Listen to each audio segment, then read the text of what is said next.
egameni likaYesu usathi umhlabelelo ukuthi umkhulu simakade.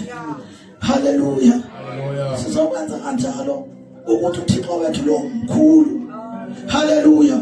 Singakhona amakhola izinto engathi izinkulu kodwa zikho ezoqedha yena. Bangakhona abantu abancedayo, bangakhona abantu abanamacebiso kodwa likho icebo elifanele lakhe. Haleluya.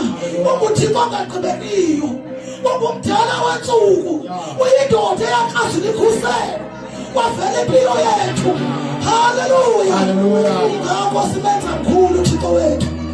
Emihleli yonke simenza mkhulu ngoba asinayo into esinoyenza mkhulu ngaphandle kwakhe, ngoba masingenaye kulilise kuthi.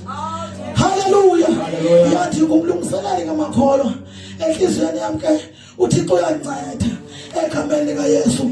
Angithanda ukuthi ixesha kamnake egameni likaYesu yonke le into yakhaleziswa egameni likaYesu. Kodwa nokho bakhona bangakabili. Haleluya. Hayi ndaba bona bangakabili egameni likaYesu.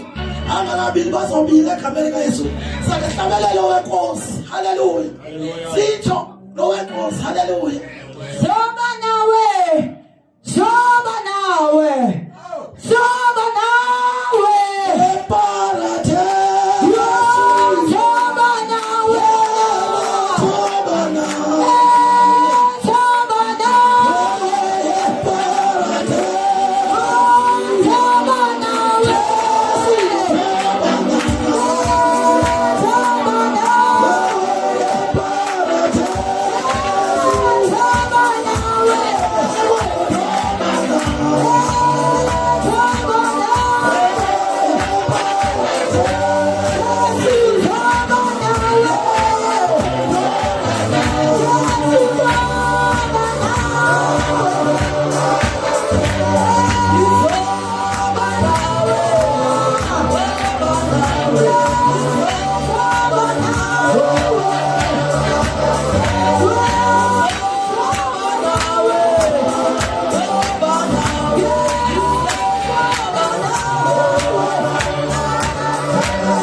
Bye.